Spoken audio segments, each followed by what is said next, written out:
Market गुरु series के special episode में आपका स्वागत है। और आज हम पहुंच गए हैं पुणे, जहां पर आप बैकग्राउंड में देख सकते हैं हम हैं फ्लेम यूनिवर्सिटी में। और आज जो मेरे गेस्ट हैं वो बहुत ही स्पेशल पर्सनालिटी हैं। काफ़ी सालों से मैं उनको ट्रैक कर रहा हूं और आप उनको टीवी पर कई बार देख चुके हैं, लेकिन आज हम एक अलग तरीके का इंटरव्यू करेंगे उनके साथ और जानेंगे कि इस समय मार्केट में कहाँ अपॉर्चुनिटीज़ हैं और इस समय वो दुनिया को और इंडिया को किस तरीके से देख रहे हैं। मैं बात कर रहा हूँ मनीष चोखानी की। मनीष, नमस्ते अनुज। थैंक यू सो मच हमको यहाँ इनवाइट करने के लिए। नहीं, थैंक यू, आप सब आए यहाँ पे।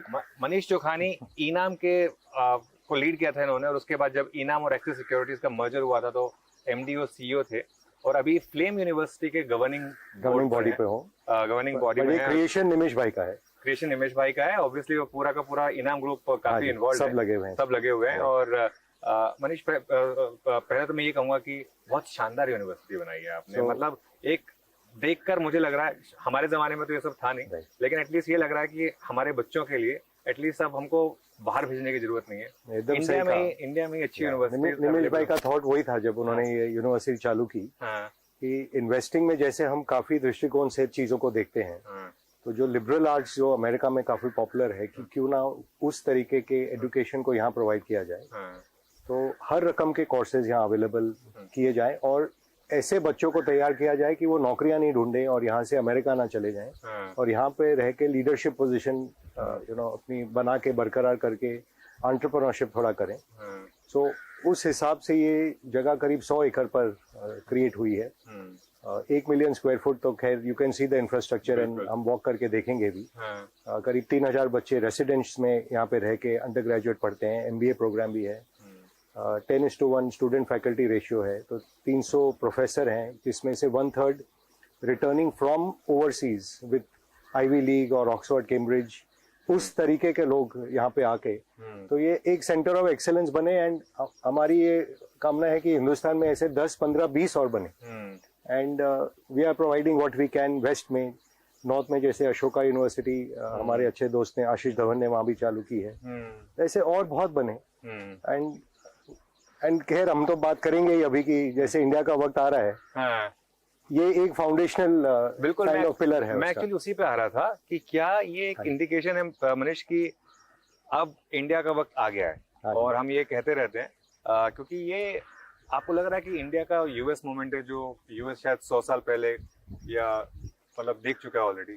सो होप तो यही है हमारी। एंड मैं भी करीब 35 साल से नाउ मार्केट में हूँ।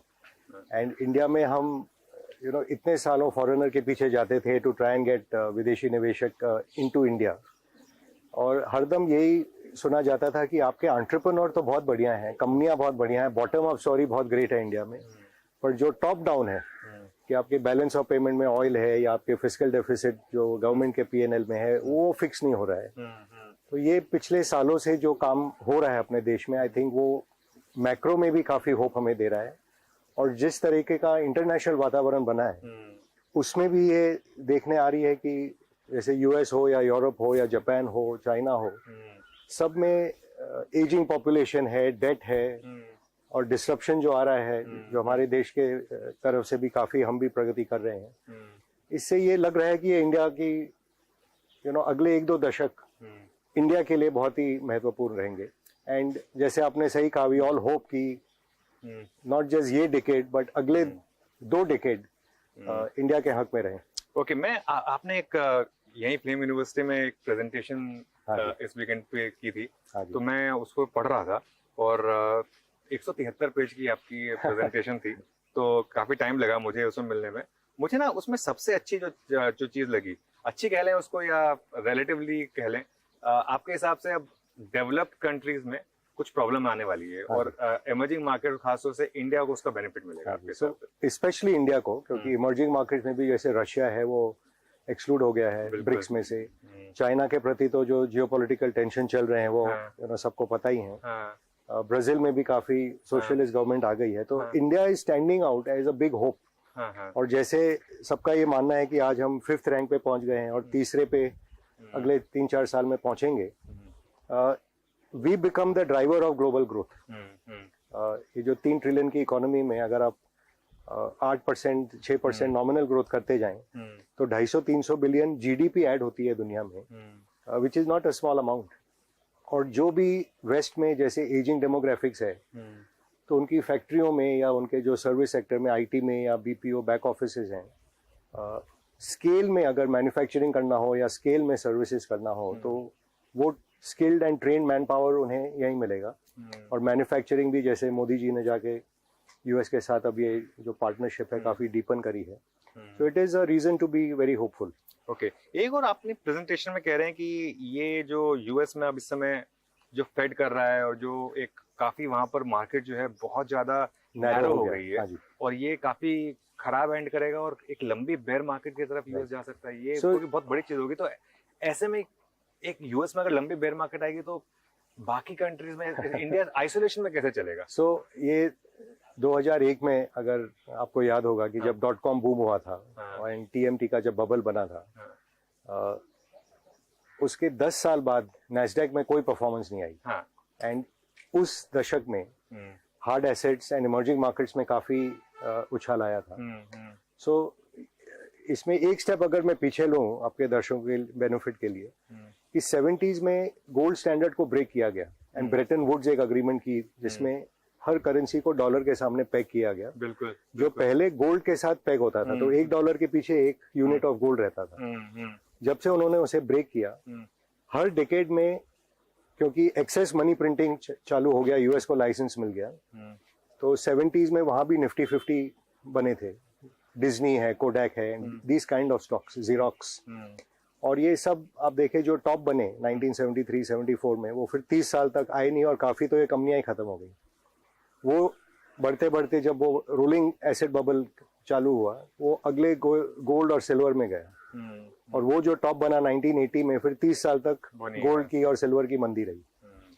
वो बढ़ते बढ़ते आगे बढ़ा तो 87-88 में ताइवान, जापान में जो टॉप बना, वो आज आप देख रहे हैं 35 साल बाद Japan is coming back to that number. फिर घूमते घूमते 90s में आया और टीएमटी बबल हुआ। सो इस प्रकार की जो रोलिंग बबल्स हैं, जिसके हम बेनिफिशियरी थे 2001 से 2010 वाज इमर्जिंग मार्केट्स, कमोडिटीज, वो साइकिल रिपीट होने जा रहे हैं। कि जो लास्ट स्टेज में जो 4-5 शेयर पकड़ के रखते हैं मार्केट को, and they are all great companies, let's not forget, valuation की गलती कंपनी नहीं करती है, इन्वेस्टर करता है। तो आज जैसे the best company in AI is Nvidia, and 40 time sale multiple पे है, जैसे टेस्ला हो गया था 2-3 साल पहले इन ईवी। तो भाव अगर हम गलती करते हैं, बबल क्रिएट करते हैं, तो market is always self correcting. ये आपके हिसाब से एक लॉन्ग टर्म टॉप बनने की तैयारी हो रही है। Always the bubble is founded in a truth, कि ये फ्यूचर है यहाँ पे, बट उसको हम जब एक्सेस खींच के भाव गलत करते हैं, देन द इन्वेस्टर सफर्स। कि जो टीएमटी के बबल में भी जो शेयर घटे थे 2001 में, कंपनियां तो सॉलिड थी, वहीं से गूगल और अमेजोन निकले। बिल्कुल बिल्कुल, तो उसमें एक दो ही रह जाती हैं, उसके बाद बाकी सारी की सारी जो है, इवन इंडिया में भी ये प्रोसेस हमने देखा था एग्जैक्टली, वो सब सिल्वर लाइन वगैरह कहीं नहीं है, वो कंपनी नहीं है, और इन्फोसिस, टीसीएस सब आगे बढ़ते रहे। बिल्कुल, तो कंपनियां ठीक है, और अगर जैसे मार्क फेबर का बहुत बढ़िया कहना है कि बिगिनिंग ऑफ द साइकिल में प्रमोटर के पास विजन होता है और इन्वेस्टर के पास पैसा होता है, और एंड ऑफ साइकिल में इन्वेस्टर के पास विजन होता है और प्रमोटर के पास पैसा चले जाता है। बिल्कुल, चलिए तो एक काम करते हैं, अब यहाँ से चलेंगे हम थोड़ा दूसरी जगह चलेंगे, क्योंकि यूनिवर्सिटी इतनी बड़ी है, हमने सोचा यहाँ से शुरुआत करेंगे। अब हम जाएंगे एक और स्पेशल लोकेशन में, तो चलते हैं अब उस लोकेशन में और इस बातचीत को कंटिन्यू करते हैं।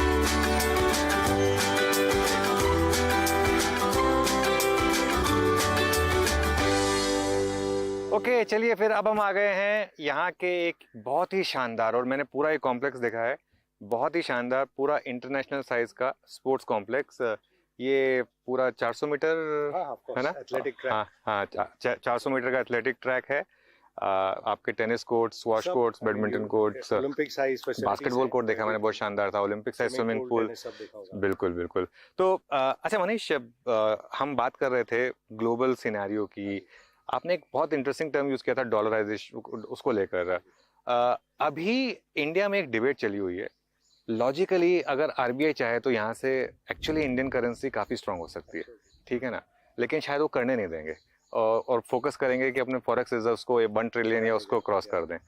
इस पर आपका काफी पैशनेट व्यू है, वो उस पर बताइए, क्या आपका व्यू है? तकलीफ में डलवाएंगे, क्योंकि ये मेरा क्या मानना है कि जो 1991 में क्राइसिस हुआ था इंडिया में, जब हम फॉरेन एक्सचेंज से एकदम मीगर स्टेटस पे आ गए थे, उसने इतना बड़ा स्कार छोड़ा है हमारे पॉलिसी मेकिंग पे कि हमें लगता है कि कोई कहीं से पैसा नहीं मिलेगा जब बुरा वक्त आएगा। आज अगर आप दुनिया के 5वें नंबर के देश हो गए हो और 5 साल में हम तीसरे नंबर पे आ जाएंगे और इसी सेंचुरी में हम फर्स्ट भी होने वाले हैं, India will be the largest economy in the world in this century. It will happen. It will overtake China as well. Wow. Because of demographics. See, volume बढ़ता है और प्रोडक्टिविटी बढ़ता है, तो वहाँ वॉल्यूम ग्रोथ है पॉपुलेशन में, and productivity will enhance with all the new technologies that are coming.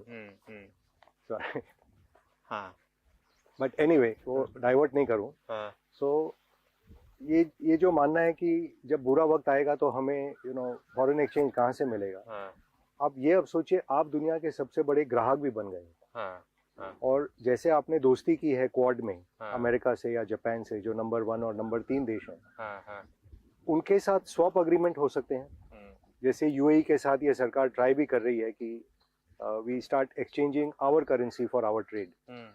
तो ये हो ही नहीं सकता है कि आप तीसरे नंबर पे पहुंच जाएं और आपकी करेंसी क्लोज रहे और कन्वर्टेबल नहीं रहे। और जब करेंसी कन्वर्टेबल हो जाती है and people believe it's a store of value, उसमें 2-3 चीज होते हैं। एक तो ये रिजर्व्स का old legacy I don't think is required. जैसे अमेरिका को रिजर्व रखने की कोई जरूरत नहीं, और चाइना के reserves are accumulation of export surpluses, and उससे उनको जो खरीदना है, जैसे वो ऑयल फील्ड खरीद लेते हैं, माइंस खरीद लेते हैं, लिथियम खरीद लेते हैं। अगर उस दृष्टिकोण से अगर हम भी सोचने लगे कि as a leader and not as a follower and setting the standard, then there is a chance for interest rate also to fall in India to global level, make the industry more competitive and allow you to start exporting more also. तो ये एकदम उल्टा दृष्टिकोण है from conventional wisdom के हिसाब से। जैसे हमारा इतना एक्सपोर्ट कम हो जाएंगे, तो ये बहुत पुरानी सोच है कि अगर वीक करेंसी से एक्सपोर्ट बढ़ते, तो चाइना के पहले तो Germany was the largest exporter in the world with the strongest currency. अगर weak currency was the way out, तो may be Bangladesh should have been the largest exporter in the world. Currency only passes your purchasing power to the buyer. आपके लिए जैसे motorcycle आप खरीदते थे 40,000 की, आज वो 1 लाख की हो गई, आपकी परचेजिंग पावर गई, और वो आपने ट्रांसफर कर दिया आपके अमेरिकन बायर को। तो आप नंबर 3 देश नहीं बन सकते जब तक आपकी करेंसी स्ट्रांग नहीं हो। Okay. And currency exports is dependent, number 1 on investment, and number 2 on what scale you can provide. आज चाइना +1 भी अगर कहते हैं, यहाँ पे स्केल ही नहीं है। आप कुछ भी कर लीजिए करेंसी को, आप यहाँ से 1 मिलियन 2 मिलियन 3 मिलियन टन कहाँ से एक्सपोर्ट करेंगे जब फैक्ट्री नहीं लगी। सो it is correlating with investment and with import. जैसे रिलायंस तेल बाहर से मंगा के यहाँ रिफाइन करके वापस बेचता है, अब वो कुछ भी हो जाए करेंसी में, उनके वैल्यू एडिशन तो 5% है। या जेम्स एंड ज्वेलरी बाहर से इंपोर्ट होके प्रोसेस होके वापस चले जाते हैं। It is nothing to do with currency. आज जो हमारी आईटी सर्विसेज एक्सपोर्ट्स भी इतनी बड़ी है, एक्सेंचर ने यहाँ पे आके खोल के यहाँ से एक्सपोर्ट किया, अब उनके लिए भी जो प्राइसिंग है, इन्फोसिस की भी जो प्राइसिंग हो तो सेम है। उन्होंने तो आके नहीं कहा कि आप करेंसी दबाओ और हमें और प्रोडक्शन करके दो उसी भाव में। आप कह रहे हैं सेंचुरी में इंडिया वर्ल्ड की लार्जेस्ट इकोनॉमी बन जाएगी। हाँ जी। तो और वो डेमोग्राफी का उसको एक फायदा मिलेगा, तो उसको लीड क्या करेगा? क्या सेक्टर्स होंगे, क्या नए सनराइज सेक्टर्स आएंगे जो लीड करेंगे? क्या बहुत आएंगे अनुज जी। अगर आप 30 साल पहले ही देखते कि हम कहते थे कि इंडिया में टेलीफोन नहीं मिल सकता, 40 मिलियन तो फोन होते थे इंडिया में, कि पैसा ही नहीं है, इंडिया कैसे करेगा ये। आज इतने सरप्लस फोन है कि आप हर 3 साल में अपना फोन बदलते हैं, और लाइन की तो खैर कमी नहीं है, अनलिमिटेड कैपेसिटी है। एक दूरदर्शन का चैनल होता था, एक एम्बेसडर गाड़ी होती थी। तो ये जो प्लेथोरा ऑफ प्रोडक्ट आएंगे and plethora of new disruptive technologies जो आ रहे हैं, जो हमें आगे एकदम प्रोपेल कर रहे हैं, कि जिस देश में फोन नहीं था आज वहाँ वायरलेस हो गया, 4G हो गया। सेम वे जिस देश में गाड़ी की कमी थी, यहाँ पे अब जब इलेक्ट्रिक व्हीकल आएगा, लिथियम डिस्कवरी हो गई है जम्मू में, वो टेक्नोलॉजी चेंज हो जाएगी। हाइड्रोजन के तरफ काम कर रहे हैं हमारे जो बड़ी कंपनी है, एनर्जी क्राइसिस सॉल्व हो जाएगी। फिर जो AI से प्रोडक्टिविटी बढ़ेगी, जिससे आपके सॉफ्टवेयर कंपनी ये नहीं कि नीचे के लोग खाली कोडिंग ही करते रह जाएंगे, वो और काम कर पाएंगे। सो काफी नई नई टेक्नोलॉजीज आएंगी, नए रकम के कंजम्पशन पैटर्न होंगे, क्योंकि हर माने फैमिली की यही चाह है, बच्चे अच्छी जगह में पढ़ें, पेरेंट्स को अच्छा हेल्थ केयर मिले, we live a life of dignity. और 1 बिलियन लोग जो आज कंजम्पशन ब्रैकेट में है ही नहीं, वो जब उठेंगे तो उसका मल्टीप्लायर इफेक्ट सोच सकते हैं। एक नंबर आपको दूंगा, सारे हिंदुस्तान में गरम देश है हमारा, 6 मिलियन या 7 मिलियन एयर कंडीशनर बिकते हैं साल में। चाइना का नंबर अगर आप गेस करें, इससे 30 गुना बढ़ा है, 210 मिलियन एसी बिकते हैं साल के। ये आज इमेजिन नहीं कर पाते हैं, बट ये हमारे लाइफ टाइम में हुआ। ईवीज में 4 व्हीलर का भी देख रहा था, नंबर ऑफ कार्स, मतलब 2 व्हीलर में हम उनके बराबर आ गए हैं। 2 wheeler actually they peaked at 26 million, फिर वो घट के नीचे आए क्योंकि अब सब गाड़ी खरीदने लगे। तो हम अभी भी उनका मेरे ख्याल से तो हम 10% पे भी, जैसे गाड़ियों में मैं 90s में मैं भी ट्रैक करता था, इंडिया चाइना 1 मिलियन गाड़ी बेचते थे, China went to 26 million car, और किसी ने सोचा नहीं था, क्योंकि यूएस का गाड़ी का सेल 16 मिलियन पे आके रुक गया, 16-17 मिलियन, चाइना 26-27 पे। आज हमारा नंबर 3.5 मिलियन, यानी कि 9 गुना ज्यादा गाड़ी बिकेंगे। गडकरी जी रोड बना रहे हैं हमारे लिए, और ये 9 गुना ज्यादा जो गाड़ी बिकेंगे, ये मारुति नहीं होगी ना, ये टोयोटा करोला के इक्विवेलेंट कार होगी, जो 3 बॉक्स कार कहते हैं।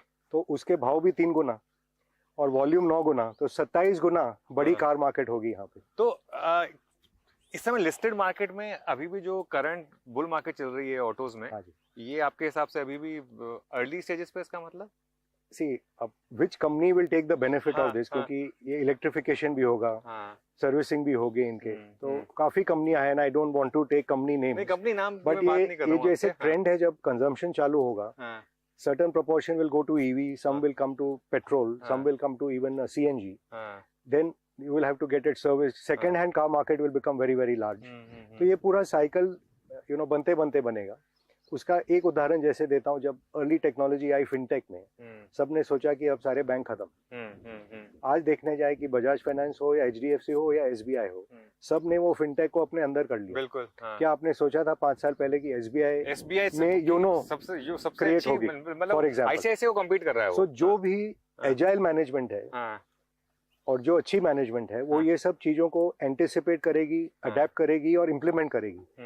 हम तो इन्वेस्टर खाली ट्रेंड देखते हैं, and then we try to find जो मैनेजमेंट इसको समझ के अडेप्ट कर पा रही है और एग्जीक्यूट कर पा रही है, उसके पीछे लगे रहे। एक बहुत फैसिनेटिंग नंबर आपके प्रेजेंटेशन में था सोलर को लेकर, कि जो वो आपने उसको ट्रांसलेट किया है इनटू कि पूरे मैनकाइंड का अगर एनर्जी कंजम्पशन लिया जाए, तो एक दिन की सनलाइट से 1 घंटे की सनलाइट, 1 घंटे में 1 घंटे के इतना भगवान ने और कुदरत ने हमें दिया। और वो आप कह रहे हैं कि जो कॉस्ट हमने सोची थी, उससे हम मल्टी डेकेड्स अहेड आए, मच अहेड। तो इसमें अपॉर्चुनिटी फिर क्या उन कंपनियों के लिए जो पावर को यूज करती है ना, एग्जैक्टली, उनको उनके लिए, लेकिन तो क्योंकि सब फोकस कर रहे हैं ग्रीन एनर्जी उसके ऊपर, तो उससे बेटर तो उनको उन पर फोकस किया जाए जो यूज कर रहे हैं उसको। इजी वे टू थिंक, जैसे जब इंटरनेट आई, तो इंटरनेट का फायदा किसको हुआ? जो इंटरनेट यूज कर रही है कंपनी। इंडिया की सॉफ्टवेयर सेक्टर ही नहीं चल पाती ना अगर इंटरनेट नहीं होता। नहीं तो हम तो फिक्स लाइन, वो क्या बोलते हो, VSNL के टावर लगा के वी लाइन या जो भी चलता था उस पे होता। या हमारी जो इंडस्ट्री थी फाइनेंशियल सर्विसेज, हम फॉरेन इन्वेस्टर को कैसे सर्विस करते हो, रिसर्च रिपोर्ट भर के पैकेट में डाल के कोरियर करते थे रिसर्च रिपोर्ट। अब इंस्टेंटली सब जाता है, इंस्टेंटली ऑर्डर आता है, और इंडस्ट्री 10 गुना हो गई। वॉल्यूम इतना बढ़ा कि जब आपके ब्रोकरेज रेट माने 1% होते थे या 100 बेसिस पॉइंट, वो आज 7-8 बेसिस पॉइंट पे हैं, स्टिल द इंडस्ट्री थ्राइविंग। सो बहुत ट्रांसफॉर्मेशन है। इसी हमने जैसे सोचा नहीं था कि voice telephony can be free, it's virtually free now. 16 रुपए के मोबाइल फोन कॉल होते थे, इनकमिंग फ्री होता था उस समय, और हम डरते थे वो फोन उठाने से कि कहीं रॉन्ग नंबर तो नहीं। मोबाइल लेके फॉरेन जाने में तो एकदम आत्मा कांपती थी कि क्या बिल आएगा पता नहीं। आज you don't think about it, sir data it's always on. Energy आज जो हमारी बोलते हैं अखिलेस हील है कि हिंदुस्तान 6% GDP का, यानी कि ऑलमोस्ट 200-250 बिलियन डॉलर साल का बाहर जा रहा है टू पे फॉर ऑयल इम्पोर्ट। अगर ये ट्रांसफॉर्म हो गया because of solar and hydrogen, it is transformational for the country. फिर ये रुपया का वीक करना है, एक्सपोर्ट करना है, लो करना है, हाई करना है, डिबेट ही खत्म हो जाएगा, अपने आप मजबूत हो जाएगा रुपी। सो खैर ये ऐसी लंबी टॉपिक है कि नहीं as you know I'm passionate about I know, वो इसीलिए मैंने देश को गरीब करते जाने में कोई फायदा नहीं है। अच्छा चलिए, खैर काफी पैशनेट है मनीष जी इस चीज को लेकर। चलिए अब एक काम करते हैं, अब यहाँ से हम वॉक करेंगे और एक और ब्यूटीफुल जगह चलेंगे, फ्लेम यूनिवर्सिटी।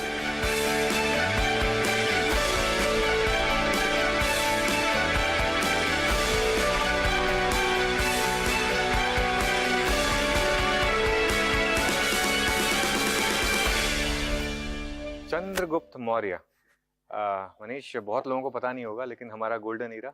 एब्सोल्युटली। नॉर्थ में जैसे आपको सबको पता ही है कि चंद्रगुप्त मौर्य, चाणक्य, वो जो ऐसा ईरा था कि, और साउथ में चोला एम्पायर था कि वहां से लोग आते थे इंडिया की खोज में, राइट। जो क्रिस्टोफर कोलंबस गए थे, अमेरिका ढूंढने नहीं गए थे, वो इंडिया ढूंढने गए थे। वास्को डी गामा क्यों घूम के आए थे? क्योंकि ये जो देश है, this was the centre of the world for education, for trade, peace loving. हम कहीं नहीं गए किसी और देश पे कब्जा करने, तो इसलिए लोग यहाँ पे अट्रैक्ट होके आते थे। और ऐसा वातावरण इसीलिए यहाँ बनाया है। हर एक बिल्डिंग में आप देखेंगे कालिदास सेंटर में आर्ट्स है। हम जो एजुकेशन सेंटर में थे एग्जीक्यूटिव में, वो विक्रम साराभाई के नाम से वो हॉल है। और ये जो एमपी थिएटर है, ये चंद्रगुप्त एमपी थिएटर इसको नाम दिया है। तो बच्चों को काफी आनंद आता है यहाँ। थिएटर भी करते हैं, स्पीचेस भी करते हैं, ओपन फोरम है एकदम सबके लिए, तो बहुत अच्छा वातावरण है। चलिए, तो मैं एक चीज अब पूछना चाह रहा हूँ आपसे। अब तक के इंटरव्यू में ये चीज तो क्लियर हो गई कि आप इंडिया पर बहुत बुलिश हैं, और आप ऑब्वियसली अब ये मान रहे हैं कि इस सेंचुरी में अगर हम वर्ल्ड की लार्जेस्ट इकोनॉमी बनने वाले हैं, तो मतलब इंडिया का गोल्डन पीरियड अब शायद शुरू हो रहा है। और हमारे जो नेक्स्ट जनरेशन है वो काफी लकी है एक तरीके से, जो इस ईरा में पैदा हुई है। तो अब इन्वेस्टिंग यहाँ पर इस समय किन चीज़ों पर फोकस करना चाहिए? क्योंकि एक जो स्टैंडर्ड इन्वेस्टिंग रूल्स हैं वो शायद इतने एप्लीकेबल ना हो आज की मार्केट में। तो आपके हिसाब से अब अगर बड़ा पैसा बनाना है तो किस तरीके से फोकस करना होगा? आपने कहा जो स्टैंडर्ड रूल है वो एप्लीकेबल नहीं होंगे, ऐसा नहीं हो सकता है। कि ऑलवेज जो रूल्स हैं कि आपको जो समझ में आता है आप वही करिए। अपने सर्कल ऑफ कॉम्पिटेंस जिसे हम कहते हैं, कि जो अगर आप इंजीनियरिंग करें हैं और आप सोचे कि मैं जाके आर्ट खरीदना चालू कर दूं, तो वो तो नहीं होगा। सेम वे जो आर्ट का स्टूडेंट है वो जाके सोचे कि मैं एआई को समझ के मैं सबसे ज्यादा पैसा उसमें कमाऊंगा, वैसा भी नहीं होगा। तो सर्कल ऑफ जो भी आप समझते हैं उसको, इन्वेस्टिंग ऐसा वंडरफुल प्रोफेशन है कि आप हरदम सीखते रहते हैं। हम लोग सब यहाँ सीखने आए हैं कोर्स में, इसीलिए आप भी यहाँ आए हमें मिलने। तो ये 99 साल में जैसे चाली मंगर साहब हैं, वो आज तक कहते हैं कि हम स्टूडेंट हैं और हम सीख रहे हैं, इसीलिए वो यंग रहते हैं। तो ये जो टाइमलेस लेसन है, circle of competence, when you are buying, margin of safety. क्योंकि जब आप कोई चीज़ खरीदते हैं, वही एक चीज़ है जो आपके हाथ में है। एक बार आपने खरीद लिया, उसके बाद तो सब भगवान की दया। मैनेजमेंट क्या करता है, बिजनेस क्या करता है, कंपटीशन क्या करता है, रेगुलेशन क्या होता है। सो purchase price is the most important. But हाँ, ये जरूर है कि अब देश में अगर भरोसा है कि ये स्टेबल देश है, बढ़ने वाला है, तो don't get shaken from your position.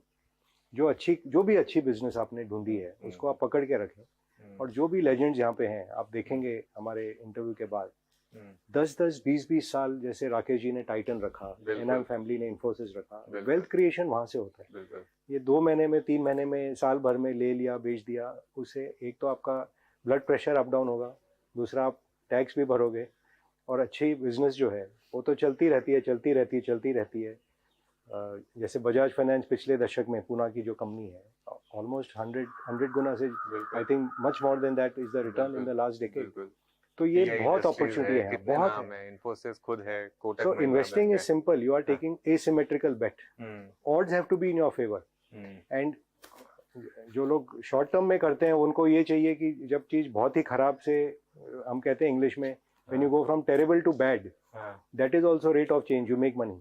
But the big money is made when you can buy अच्छी कंपनी और उसको पकड़ के रखें, और वो अपने सेक्टर की लीडर हो और ये ग्लोबलाइज भी अगर हो जाए, मैसिव वेल्थ क्रिएशन वहां होता है। एक आपका प्रेजेंटेशन में मैं एक ऑब्जर्वेशन देख रहा था, एज ऑफ सीईओज। बहुत इंटरेस्टिंग है ये। मैं मतलब देख रहा हूँ, आप कह रहे हैं कि कैच देम यंग, मतलब जो 40s में सीईओज हैं वो, क्योंकि आपने एग्जांपल दिए अजीम प्रेमजी का 1990s में, जब उनकी एज 46 साल की थी, मूर्ति की एज 45 साल की थी, नंदन की एज 36 साल की थी, सुभाष चंद्रा पीक ऑफ जी जो हमने 90s में देखा था 41 इयर्स थे, वाईसी देवेश्वर साहब आईटीसी के 44, दीपक पारिक आदित्यपुरी 40s में थे, किशोर बियानी 40 में, भास्कर भट्ट 46 थे। ये अगले दशक के हैं। हाँ, 2000 से 2001 वाले हैं। अब उसके बाद किशोर बियानी, भास्कर भट्ट, उदय कोटक, विवेक चांद सहगल, आनंद महिंद्रा, मुकेश भाई, ये सब उस दशक में। मैं ऑलमोस्ट अब इस एज में पहुंचने वाला हूँ, तो मैं तो ये सोच रहा हूँ कि मतलब गोल्डन ईरा आ गया। गोल्डन ईरा आ गया, या तो बहुत लेट हो गए, दो में से जो भी समझ लें। लेकिन आपने एक जो इंटरेस्टिंग चीज कही है कि जब वो 40s में थे तो उनकी जो परफॉर्मेंस थी माइंड बॉगलिंग। और जो पिछले दशक का आपने एग्जांपल नहीं दिया कि जो संजीव बजाज, राजीव जैन, जिन्होंने उसका फिगर होगा, Mayank how many times Bajaj Finance went up in that decade? 74 times, Navin Fluorine 54 times, PI Industries Mayank Singhal 38 times, Berger Paints Abhijit Roy 23 times, भी होगी, वरुण बेरी 48 इयर्स के थे 20 टाइम्स, और संजीव बिखचंदानी 48 इयर्स के 13 टाइम्स। पिछले डेकेड में एक्चुअली पीपल मिस्ड जो इंडिया का व्हाट वाज चंद्रशेखरन's age when he was leading TCS, और टीसीएस ने क्या परफॉर्मेंस दिया, और आज जाके वो टाटा ग्रुप के चेयरमैन बने। बिल्कुल। सो इसका दो चीज है, एक तो ये एनेक्डोटल है, सो इट्स नॉट कि जो उस दशक का नहीं है वो नहीं कमाएगा। पॉइंट वाज कि जब आप किसी स्लाइटली अननोन चीज को लेते हैं तो उसमें अर्निंग तो आती है, पी मल्टीपल भी एक्सपेंशन होता है। तो जैसे सरकार कहती है डबल इंजन सरकार, तो डबल इंजन इन्वेस्टमेंट भी होता है। इन्वेस्टिंग में डबल इंजन से बनेगा, आपका कंपाउंडिंग तो उसी से होगी। तो अगर आप 70 का पी का स्टॉक लेंगे तो और वो डी रेट हो गया तो कमाई नहीं होगी, बट 10 का पी लेंगे और वो 70 हो गया, असली कमाई तो वहां होती है। चलिए, बारिश रुक गई है तो थोड़ा वॉक करते हैं, है ना, थोड़ा सा अच्छा। काफी आपने इतनी ब्यूटीफुल जगह बना रखी है, तो उसको थोड़ा सा एक बार जरा वो नीचे चलते हैं और बात करते हुए। तो अच्छा, थोड़ा सा ये मतलब मैं, अगर आप इसको नहीं आंसर करना चाहते तो अलग बात है, लेकिन अभी कोई यंग एंटरप्रेन्योर लग रहा है आपको जिस पर आप लग रहा है कि ये बेट लगा सकते हैं? मतलब ऑब्वियसली स्टॉक रिकमेंडेशन नहीं, लेकिन जो आपको लग रहा है कि इस समय उसी कैटेगरी में है जो जहाँ पर मैं आपको इनडायरेक्टली दूसरे वे में कहता हूँ, I don't want to take names. कि 3-4 जो थीम है इंडिया में बहुत पावरफुल है कि एक आपको पता है कि पूरी अनऑर्गेनाइज सेक्टर ऑर्गेनाइज्ड हो रही है। जो हमारी सेविंग डायरेक्टली प्रॉपर्टी में या गोल्ड में जाती थी वो फाइनेंशियलाइज हो रही है। तो अगर ये थीम में आप देखें फाइनेंशियलाइजेशन ऑफ सेविंग्स, कि बैंक हो, एनबीएफसी हो, इंश्योरेंस कंपनी हो, एसेट मैनेजमेंट कंपनी हो, स्टॉक एक्सचेंजेस हो, क्रेडिट रेटिंग एजेंसी, कितने प्लेथोरा ऑफ ऑप्शन है फाइनेंशियल में। और अगर ये देश 15% ग्रो हो रहा है नॉमिनल, इनके प्रॉफिट ग्रोथ क्या हो सकते हैं अगले 5-10 साल में, जरा आप प्रोजेक्ट करके देखिए। और ये सब यंग कंपनियां हैं, कोई सीईओ भी यंग है। एंड ये जो 40s का थीम मैंने दिया था, the thought was not age, it was see आप 30-35 के होते हैं तो थोड़े उतावले रहते हैं, रेस्टलेसनेस होता है थोड़ा, और वो मैच्योरिटी नहीं आती। और आप 55-60 के हो जाते हैं, बाय एंड लार्ज थोड़ी एनर्जी कम हो जाती है। तो जो गोल्डन ईरा है वो की समझ भी है और एनर्जी भी है, end of course the clearing line is always integrity, वो नहीं है तब तो हाथ भी नहीं जाना है। तो अगर ये 3 चीज कॉम्बिनेशन आ जाए तो मजा आता है। तो एक थीम फाइनेंशियलाइजेशन की है, एक थीम जैसे आपने देखा सरकार हर क्षेत्र से विड्रॉ करके प्राइवेट सेक्टर को हाथ में दे रही है, चाहे वो आपके पासपोर्ट सेवा केंद्र हो, एयरपोर्ट हो, ब्रिजेस हो, रोड्स हो, सब प्राइवेट सेक्टर के हाथ में आएंगे। तो ये जो प्राइवेटाइजेशन प्लेज हैं इनमें काफी पैसा बनेगा। बिल्कुल। तीसरे जो प्लेटफॉर्म कंपनीज बन रहे हैं, देयर प्राइसिंग में not have been right, but lot of these companies will eventually, जैसे कंसोलिडेट हो गए, 2 प्लेयर हैं, 3 प्लेयर बाकी है, करेक्ट भी हो गए, करेक्शन भी हुआ। Price I am not yet commenting, price you take your call, but what is the runway जो ग्रोथ का है इनके सामने। और आज जो इंडिया का कंजम्पशन पिरामिड है वो बहुत छोटा है। हम कहते हैं ऊपर में 25 मिलियन फैमिली हैं जो ऑस्ट्रेलिया जैसे हैं, नीचे में 200 मिलियन फैमिली हैं जो फिलीपीन जैसे हैं, जो मोटरसाइकिल पे हैं, उसके नीचे जो 1 बिलियन है वो तो साइकिल पे या पैदल है। तो जैसे जैसे देश प्रगति करेगा और ये सब कंजम्पशन में आएंगे, तो जैसे हमने गाड़ियों का या एसी का एग्जाम्पल दिया, ईटिंग आउट का एग्जाम्पल अगर आप लें, उसमें डिलीवरी का एग्जाम्पल लें, तो इतने जो प्लेटफॉर्म प्लेस बने हैं, they go through hype cycle, then they correct, then they go over correction also. और वहाँ से अगर यू सी कि इसमें कैरेक्टरिस्टिक लीडर का है, इनके जो एथिक्स हैं ये एकदम ठीक है, और ये लॉन्ग टर्म कैपिटल एलोकेशन ठीक से करने वाले हैं, इट बिकम वेरी इंटरेस्टिंग। तो तीसरा थीम एक वो हुआ, और चौथा हमेशा इंडिया में ये रहा है कि कंज्यूमर, एंड कंज्यूमर में टूथपेस्ट और साबुन तो सबके पास है, और जो नहीं है उस पर ध्यान दें। फ्रिज नहीं है, गाड़ी नहीं है, एसी नहीं है, मोबाइल भी खैर सबके पास हो गया, बट ये what we call non discretionary की तरफ आप ध्यान दें। बिल्कुल। तो इतना अपॉर्चुनिटी है कि ये जो 3 ट्रिलियन की इकोनॉमी कहते हैं, ये 5 ट्रिलियन और 10 ट्रिलियन ऐसे ही नहीं होगी ना। इसमें इतना प्रॉफिट अपॉर्चुनिटी है, तो it is a exciting period to be an investor. बिल्कुल। चलिए फिर एक काम करते हैं, अब हम एक और ब्यूटीफुल जगह चलते हैं फ्लेम यूनिवर्सिटी की, और बाकी की बातचीत मनीष के साथ वहां पर करेंगे।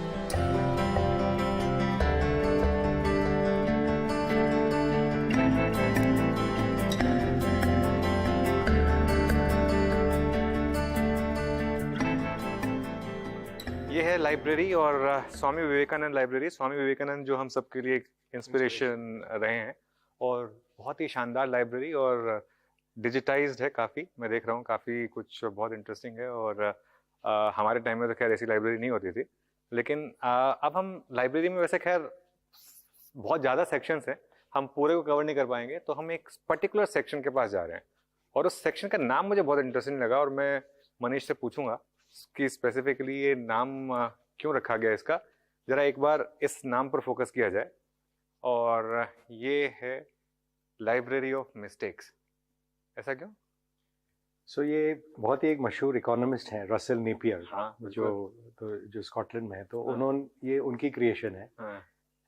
और उन्होंने एक बात कही जो हमारे सबके दिल को काफी छुई, कि लोग दूसरे के सक्सेस से सीखते हैं, बट तजुर्बे को क्या कहते हैं, एक्सपीरियंस को, कि अपनी गलतियों से सीखना। So one way is to make the mistake and learn, another way is to learn from mistakes of other people. तो उनकी बहुत अच्छी टैगलाइन है, changing the world for the better, one mistake at a time. Okay. So उन्होंने अपनी collection of books यहाँ पे लाके हमें इंस्पायर करी है, कि बच्चे आके पढ़ें। कि जैसे एग्जांपल दूं, अब जैसे ये मनी प्रिंटिंग चल रही है दुनिया में, I don't know if the books are still here. Paul Volcker साहब जो थे, जिन्होंने यूएस में इंटरेस्ट रेट्स ऑलमोस्ट 15-16% करके एकदम इन्फ्लेशन को once and for all kill कर दिया। तो what were the mistakes which caused that to happen. So ऐसी बुक्स है, जैसे ग्रेट क्रैश के बारे में बुक्स है, and not only about markets और इकोनॉमीज, कि इवन ह्यूमैनिटी ने क्या क्या मिस्टेक्स करी है। बिल्कुल बिल्कुल। लास्ट मैन स्टैंडिंग, ये जेमी डायमंड की। तो कैसे बैंकिंग क्राइसिस में एक बैंक बढ़ के आगे निकली है, obviously. So it's a very interesting section, और जो यहाँ पे नॉलेज के खोज में आए, उसके लिए all resources are available, and not just the George Soros, Warren Buffett, everyone, सब पर बहुत शानदार बुक्स रखी हुई हैं यहाँ पर। सो लाइक ही सेड, जो सक्सेसेस हैं वो तो है ही, जो फेलियर्स हैं, जो मिस्टेक्स हैं, it's like a economic history which you should also know, कि टुलिप मेनिया भी हुई थी, साउथ सी बबल हुआ था मैक्सिको 1994। अगर ये जैसे 5000 साल से जो इंसान हर आदमी वही मिस्टेक दोहराता रहता है, कि हर राजा सोचता है मैं टेरिटरी कॉन्कर करके मेरा नाम रोशन रहेगा और जो लोग मुझे याद करेंगे, अलेक्जेंडर द ग्रेट के ज़माने से। तो वो हिस्ट्री देखें, या इकोनॉमिक हिस्ट्री देखें, साइंटिफिक हिस्ट्री देखें, कि क्या इल्यूजन था कि world is flat. So it's interesting to learn. In fact since आपने टॉपिक छेड़ ही दिया है, अपने प्रेजेंटेशन में भी आपने एक इन्वेस्टिंग को लेकर कहा है कि थोड़ा अपनी खुद की पर्सनालिटी पर वर्क करिए। कि देखिए, हर आदमी जॉर्ज सोरोस नहीं बन सकता है, बिल्कुल। हर कोई वॉरेन बफेट नहीं बन सकता है, हर कोई राकेश झुंझुनवाला नहीं बन सकता है, हर कोई निमिष शाह नहीं बन सकता है, हर कोई एक जिम साइमन साहब हैं जो क्वांट इन्वेस्ट करते हैं without worrying about fundamental, seeing trends, and he has PhDs on quant. और ये दुनिया भी जा रही है उस डायरेक्शन में, कि थोड़े सालों में आर्टिफिशियल इंटेलिजेंस हम सबके इंटेलिजेंस से आगे निकल के may be they will become the new great investors. तो वो भी सीखना पड़ेगा कि ये कैसे हो। तो हम लोग की ये मानना है कि हम आते हैं इस दुनिया में as a classroom, their life is a classroom जिसमें हम सीखने आए हैं। और जो 4 भाग होते हैं लाइफ के, जो स्टूडेंट लाइफ होता है 25 साल, फिर हाउस होल्ड लाइफ होता है जो आप काम काज संभालें, अपने परिवार का देखभाल करें, फिर 50 से 75 आप मेंटरशिप करें, दूसरों को आगे बढ़ाने का मौका दें, जो जैसे कि यहाँ पे हो रहा है, और फिर आप संन्यास आश्रम में जाके सेल्फ इंट्रोस्पेक्शन करें। So if you lead that kind of full life, this human life is to be taken as a experience, और उसमें investing gives you the ability to be self aware, कि क्या क्या हो रहा है और वो मुझे कैसे इम्पैक्ट करता है और मैं कैसे रिएक्ट कर रहा हूँ, उस पर फिर निर्भर है। आपके हिसाब से फिर AI जो है वो किस तरीके से चेंज करने वाली है, इन्वेस्टिंग को कैसे चेंज करने वाली है? हर टेक्नोलॉजी जो आती है ह्यूमन बीइंग की कैपेसिटी और क्षमता को आगे बढ़ाती है। तो जैसे आप चश्मा पहनते हैं, तो अगर 100 साल पहले चश्मे नहीं होते तो आप देख नहीं पाते, बोलते अब ये आदमी कोई काम का नहीं। तो हमारी कैपेसिटी बढ़ गई। तो जैसे मशीन आए तो बोले अरे लोग फार्मिंग खत्म हो जाएगा, ट्रैक्टर आ गए तो अब आदमी काम कैसे करेगा। फैक्ट्री आई तो फैक्ट्री में लेबर सब निकल जाएंगे। तो ये जो डर का एक वातावरण पैदा होता है कि नई टेक्नोलॉजी आएगी तो वर्ल्ड विल एंड, ऐसा नहीं होता है। It enhances our ability to do more things. और हमारा भी ऐसा मानना है कि AI is at one level productivity tool, another level increases the capacity कि हम और क्या कर सकते हैं और कैसे और इसको डेमोक्रेटाइज करके डीपर एंड डीपर। जैसे इसके आगे भी इलॉन मस्क साहब जो है उन्होंने एक न्यूरालिंक टेक्नोलॉजी की है जो ब्रेन कंप्यूटर इंटरफेस, इसमें एटलीस्ट 50-60 कंपनियां ऑलरेडी हैं लगी हुई कि इफेक्टिवली वो आपके ब्रेन में they give a interface, tip डाल दिया एंड इफेक्टिवली उन्होंने पूरे इंटरनेट को और AI को आपके साथ जोड़ दिया। तो आप सुपर ह्यूमन हो गए क्योंकि सारा नॉलेज एक साथ आ गया, सारे एक्सपीरियंस दुनिया के आपके साथ आ गए।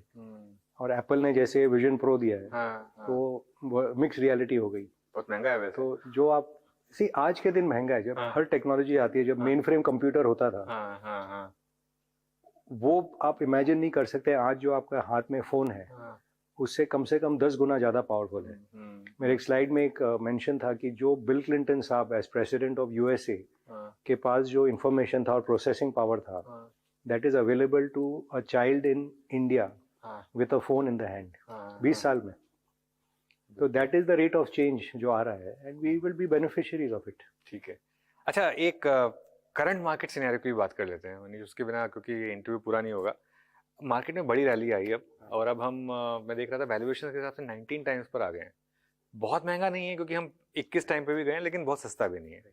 तो इस समय आपका व्यू क्या है? मार्केट आप जो कहते हैं एक तो कोई टाइम नहीं कर पाता है और how pessimistic a market can get and how optimistic a market get. Normally जब इंटरेस्ट रेट बहुत ऊंचे होते हैं मार्केट का पेसिमिज्म एट द माने मार्केट रॉक बॉटम पे रहता है, तो 10-12 का मल्टीपल पे मार्केट बॉटम करता है और 20-22 पे मार्केट का टॉप होता है नॉर्मली जो देखा गया इन टर्म्स ऑफ मल्टीपल।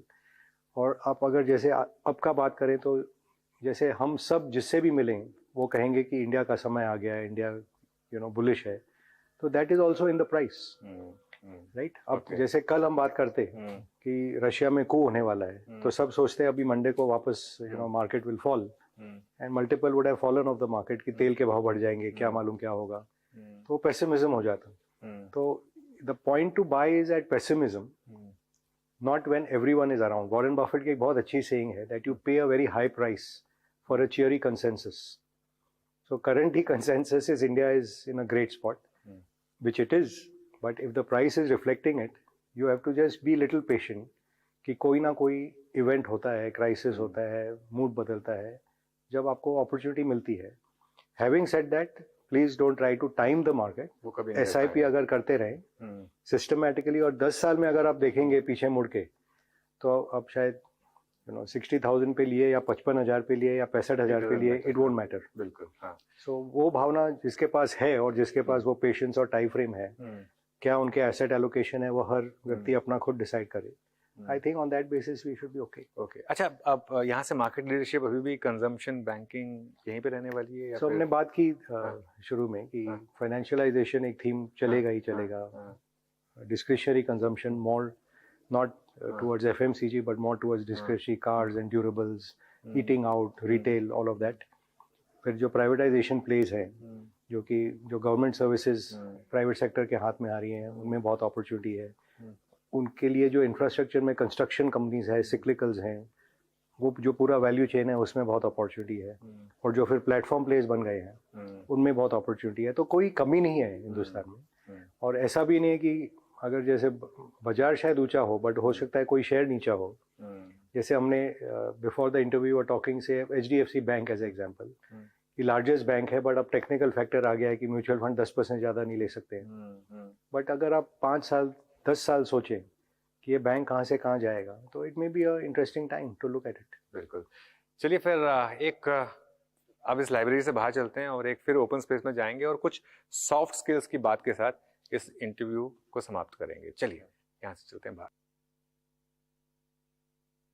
चलिए फिर वैसे मनीष, मेरा जाने का मन तो नहीं कर रहा है ये यूनिवर्सिटी छोड़ के, लेकिन आखिरी के 7-8 मिनट आपके साथ बचे हैं, तो अब कुछ बातें हो जाएं जो हमारे यंग इन्वेस्टर्स देख रहे हैं, आपको सुन रहे हैं, इस समय उनके लिए क्या लेसन्स हैं, मतलब किन चीज़ों पर फोकस करें और क्या रेड फ्लैग्स हैं जिन पर सबसे ज़्यादा फोकस करें? सो ग्रेट क्वेश्चन अनुज, कि सबसे पहली बात तो ये है कि ये ऐसा प्रोफेशन है, जैसे मैंने कहा कि it's a life long learning never ends, क्योंकि चीज़ें चेंज होती रहती हैं, जहाँ वो टेक्नोलॉजी हो या वो मैक्रो इकोनॉमिक्स हो या बिजनेस के जो डायनामिक्स हो, कंपटीशन हो, तो ये ना सोचे कि मैंने कुछ खरीद लिया तो I have to just buy it and forget it. I have to stay on top of things and keep that learning going. दूसरी बात ये कि हम सब बुलिश हैं इंडिया पे, नो डाउट अबाउट इट, और हरदम रहेंगे और हरदम रहे हैं। But investing is about taking a calculated bet जब odds are in your favour. And जैसे मैंने पहले भी कहा कि the only thing which is in your control is आपकी जो एंट्री प्राइस है, क्योंकि उसके बाद जो होता है, कंपटीशन क्या करता है, रेगुलेटरी क्या चेंजेस होते हैं, टेक्नोलॉजी में क्या होता है, वो आपके हाथ में नहीं है। जैसे आज हम यहाँ मिल रहे हैं, अगर परसों मिलते तो हम सुपर बुलिश होते कि मंडे को एकदम हमें सब शेयर खरीदने। कल रात में जो रशिया में हुआ, उसमें आधा ऐसे वातावरण हो गया कि सब शेयर बेच के भाग जाए। तो ये जो स्विंगिंग होता है, ग्रीड एंड फियर, वो इक्वानिमिटी चाहिए। कि एक चीज होता है भरोसा, दूसरा चीज होता है खरीदने के अपॉर्चुनिटी बहुत मिलेंगे। तो ये फोमो जो रहता है मार्केट में कि ये ले गया, ये बढ़ गया, मैं रह गया, ये भी दिल से निकालें। And while we are in flame, I must also mention कि हर एक इंडियन को जो हमारी क्या कहते हैं, जो ट्रेडिशन में हमें मिला है मेडिटेशन का गिफ्ट, अगर वो भी कोई एक्सपीरियंस कर पाए सब, और उसको पार्ट ऑफ डेली लाइफ बना ले, तो जो इक्वानिमिटी आती है डिसीजन मेकिंग में, that just propels you not only in your life as a investor but also in all aspects of life. Okay, तो उसको अगर ध्यान में रखें तो I think we will all benefit. Manish, आपने इतने बड़े बड़े मल्टी बैगर्स खुद आइडेंटिफाई किए, क्रिएट किए, रहे उनमें, तो ये सवाल मुझे बहुत लोग पूछते हैं, स्पेशली जब मैं यूट्यूब लाइव करता हूँ। और एक चीज़ बहुत अच्छी लगती है मुझे, आजकल लोग टिप्स नहीं मांगते, आजकल लोग ये पूछते हैं कि मैं कैसे पैसा बना सकता हूँ। एग्जैक्टली, तो वो एक अच्छी चीज़ है।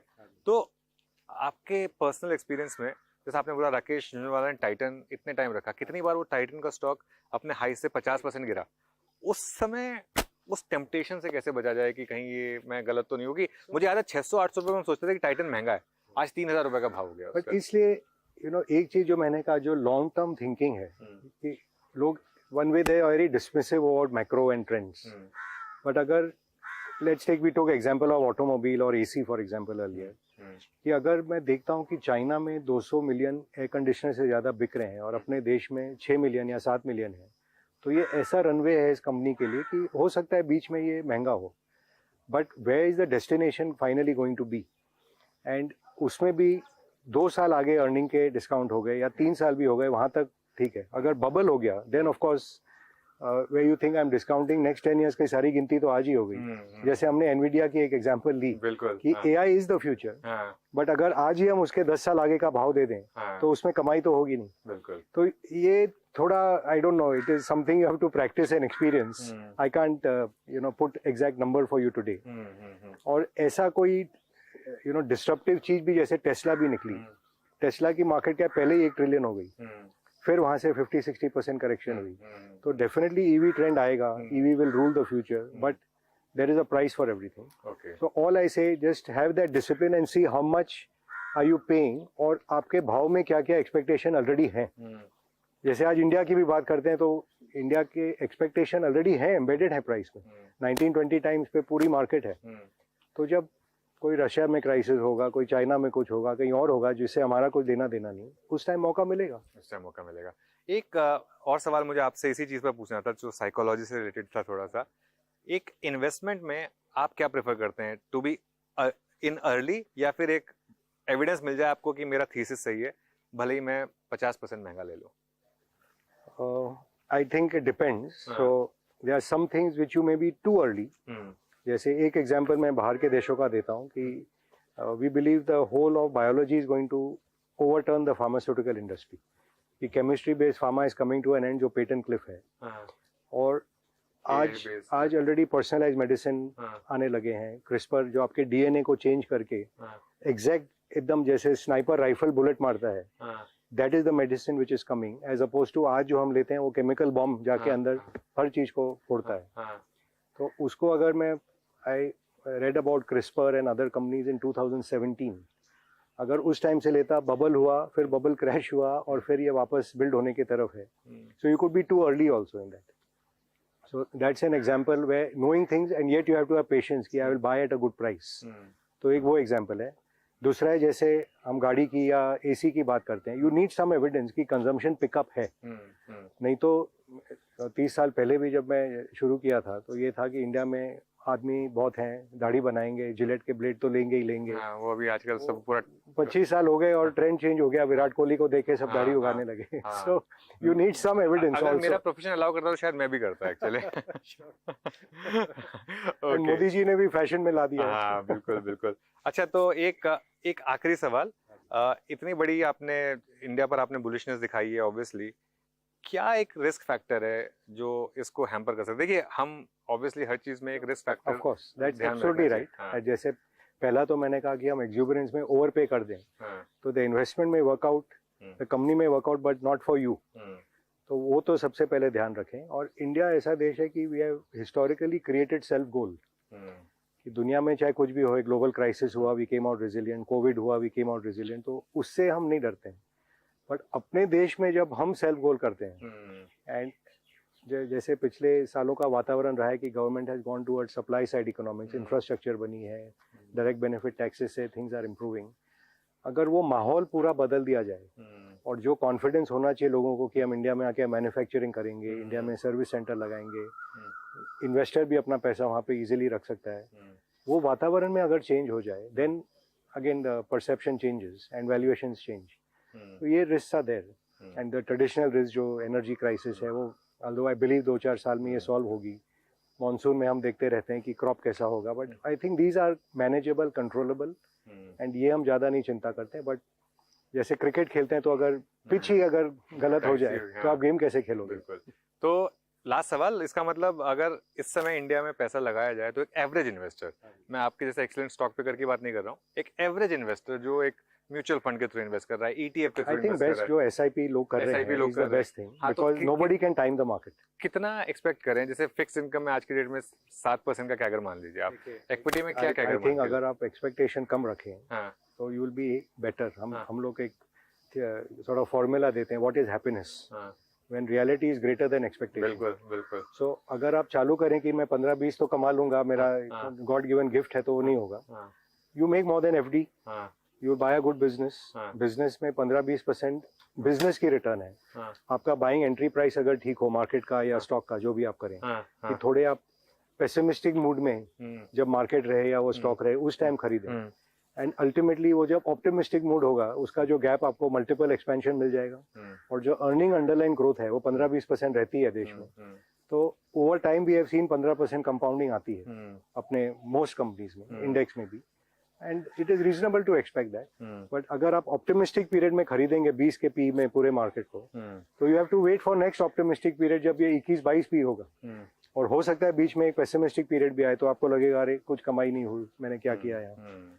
तो वो आप ultimately the battle is with in, with the investor, with his और हर ओन इमोशन. उस पे काबू करें, that is the main thing. चलिए फिर शो समाप्ति का समय आ गया और हम वॉक करते करते जहां से हमने शो शुरू किया था एग्जैक्टली वहीं पर आगे. देखिए वो फाउंटेन है, एक बार उसकी तरफ पैन करके दिखा देते हैं. And thank you. हमने यहीं से शो शुरुआत की थी. आपने बहुत प्यार से, Manish thank you so much. आज आपने मुझे इतना अच्छा आपने हॉस्पिटैलिटी दिखाई मेरे लिए और मेरी पूरी टीम के लिए, और इतना अच्छा हमको समय दिया. सब दर्शक और जो भी बच्चों को भेजना चाहें यहाँ पे प्लीज आएं. नॉट फॉर प्रॉफिट है and we will give you the best in the world. That's what we attempt to do. Thank you so much. Thank you. Thank you. Thank you.